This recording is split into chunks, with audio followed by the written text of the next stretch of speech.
Professor Sérgio Gabriel na área. Bom, sejam todos muito bem-vindos. Vamos fazer aqui uma discussão em torno do 31º exame de ordem em relação à prova de direito empresarial.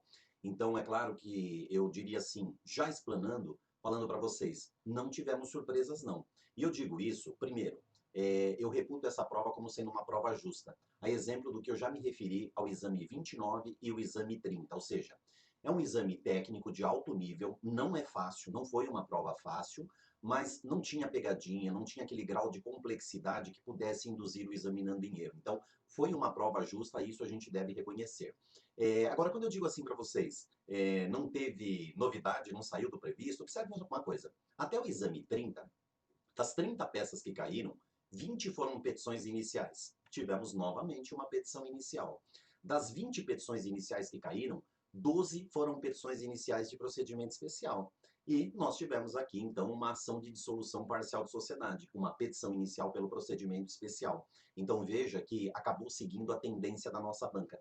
Tem uma segunda tendência que não se verificou, mas que era possível, que a nossa banca, ela repete pouco as peças. Normalmente a gente tem peças inéditas. A repetição maior que nós tivemos até hoje foram 3 peças, ação de execução. A ação de dissolução parcial de sociedade que nós tivemos aqui, ela já caiu. Então ela está voltando pela segunda vez, mas também está entre o índice de repetição aceitável dentro do padrão da nossa banca, tá bom? Para a gente examinar um pouquinho a prova, olha lá. Então eu tenho apenas um porém aqui colocar. Era uma ação de dissolução parcial de sociedade em que o sócio havia se retirado da sociedade, era uma sociedade simples, já havia sido formalizado a resolução das cotas dele perante o cartório de registro civil da pessoa jurídica, então formalmente ele não era mais sócio, mas faltava a apuração dos haveres. Ele tem o direito, todo sócio tem, quando ele exerce o direito de retirada, ele tem o direito de receber os haveres dele. Quando ele entrou na sociedade, ele contribuiu. Quando ele sai, ele recebe o proveito, inclusive o proveito econômico atualizado daquela determinada sociedade. E os demais sócios não concordaram em fazer o pagamento, a apuração desses haveres, dizendo que deveria ser feito judicialmente. Então, não restou outra alternativa a esse sócio que exerceu o direito de retirada, se não propor uma ação de dissolução parcial de sociedade. O único, porém, é que no gabarito constou como fundamento o artigo 599, inciso 3º, sendo que cabe também o 599, inciso 2º, porque nós estamos falando aqui de uma ação de dissolução não para resolver as cotas, mas tão somente para liquidar, apurar os haveres do sócio.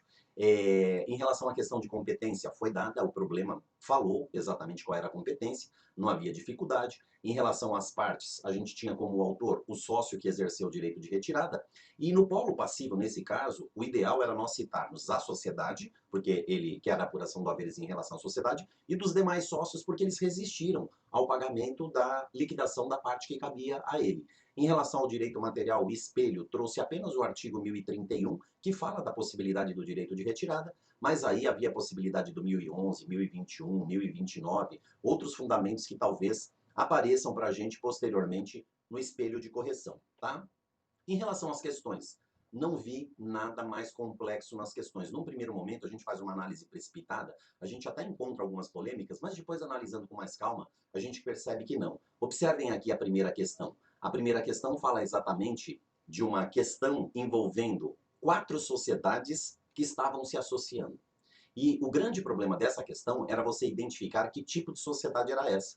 E o enunciado ele fala que 2 sociedades, a B e C, são as que vão praticar a atividade empresarial e que as outras vão participar apenas do resultado, H e Z. Só tem um tipo de sociedade que funciona dessa forma, gente. É a sociedade em conta de participação. Então, quem fez essa identificação acertou a questão. Quem não conseguiu identificar que era uma sociedade em conta de participação, então sim, aí errou. A primeira pergunta dessa questão dizia assim: sendo certo que os sócios não deram publicidade ao contrato, abstendo-se de arquivá-lo em qualquer registro, foi regular a constituição da sociedade? Sim, foi. Até porque o próprio legislador proíbe e impede que essa sociedade venha a ser registrada e que o registro em qualquer outro tipo de cartório, ele não teria validade para dar publicidade aos atos. No gabarito foi citado o artigo 992, mas é plenamente cabível aí o 993 também. E a segunda parte era um pouquinho mais complexa porque mistura 2 leis. Vai dizer assim: diante da falência do sócio H, como os demais sócios podem proceder? Olha, o sócio H era um sócio participante, então essa identificação a gente tem que fazer. B e C eram sócios ostensivos, H e C, sócio participante. Solução diferente no caso de falência. Então, O 994, parágrafo 3º, trata da falência do sócio participante, que era o caso do sócio H. Como se resolve? Nesse caso, a resolução do contrato ela não é imediata. Como houve a falência, havia necessidade de se denunciar o contrato para o administrador judicial na falência e ele é que vai dizer, então, se resolve ou não esse contrato. Era o 117, parágrafo 1º da lei. Tá bom? Próxima questão. Questão número 2. Quando a gente fala da questão número 2, a gente vê que é uma questão bem complexa, né? Trata-se, na verdade, de uma sociedade anônima e nessa sociedade anônima nós tivemos aí uma deliberação societária. Então, aí é a aplicação pura da Lei 6.404 de 76, que eu digo, gente, é a terceira lei com maior incidência na prova, você não pode deixar de estudá-la. E ele pergunta se na data da propositura da ação, do sócio que pretendia anular essa deliberação, se a ação estaria prescrita ou não. Não, gente, não estaria. Por quê? O artigo 286, ele é bem objetivo, ele fala que prescreve em 2 anos a ação para anulação de um ato praticado pela Assembleia. Como a Assembleia ocorreu em 22 de agosto de 2017 e a ação foi proposta em 25 de março de 2019, não havia completado os 2 anos, então, consequentemente, ainda não estava prescrita a ação. E na alternativa B, perguntava se Pedro tem razão quanto à ilegalidade da atribuição de vantagem às ações da classe B, que eram ações preferenciais. Também ele não estava certo em relação a essas alegações. E por que não? Porque o artigo 17 da Lei 6.404 de 76, ele contempla essas vantagens, então era plenamente possível.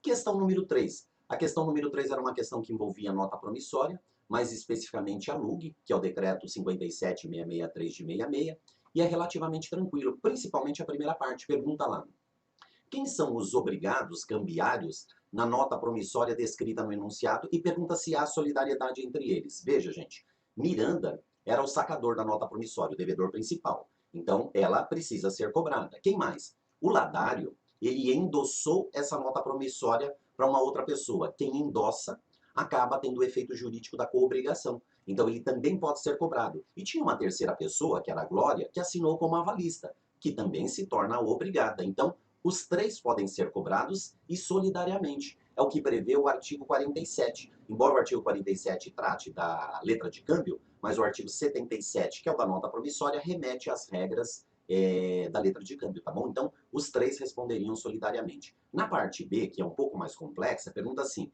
se procedem as invocações, as alegações invocadas por Ladário, perguntando se estaria prescrita a nota e se ela não precisaria ser protestada antes para poder ser executada. O protesto não há necessidade, porque tratava-se de nota sem despesa. Nota sem despesa não precisa ser protestada. Agora, em relação à prescrição, sim. Como ele é um co-obrigado, porque ele endossou, lembra que o prazo prescricional previsto no artigo 70 para cobrar o co-obrigado é de 1 ano, e já havia transcorrido 1 ano, então já estaria prescrito. Na nossa última questão, a gente tem uma situação aí que envolve, novamente, uma questão de falência e a discussão era a revogação de atos da falência. Isso não é muito difícil, só tem 2 meios judiciais para revogar atos. Ou eu falo da ação de ineficácia, ou eu falo da ação de revogação. Mas quando a gente analisa os dados do problema, a gente verifica que a fraude foi subjetiva. Quando a fraude é objetiva, se enquadra em uma das hipóteses do 129, é a ação de ineficácia. Agora, quando ela é subjetiva, consequentemente, a aplicação do artigo 130. Então, quando ele pergunta lá na A, qual a medida judicial cabível para recuperar os bens? A ação revocatória prevista no artigo 130. E na B, e aqui vem uma pequena polêmica aí, ele pergunta: quem tem legitimidade ativa para a referida ação e qual o prazo para a sua propositura e qual a natureza desse prazo? Então, observem o seguinte: o administrador judicial, qualquer credor ou Ministério Público tem legitimidade. O prazo para a propositura dessa ação é de 3 anos. A polêmica está só quanto à natureza do prazo, porque o artigo 132 da Lei 11.101 de 2005, ele não fala que tipo de prazo é esse. Muita gente, inclusive eu, vou ser bem honesto para vocês, apostei no prazo prescricional. E nós temos, se vocês forem pesquisar, muitos acórdãos de tribunais estaduais chamando esse prazo de prescricional. Só que eu fui tirar essa dúvida no STJ. E eu vi que o STJ já pacificou o entendimento que esse prazo ele é decadencial, tá bom? Então, gente, esses eram os meus apontamentos da prova. Se vocês tiverem dúvidas, entre em contato comigo, deixa a sua mensagem, entre em contato pelas minhas redes sociais, a gente discute mais, tá bom? Agora a gente pode encerrar dizendo que empresarial é mais legal.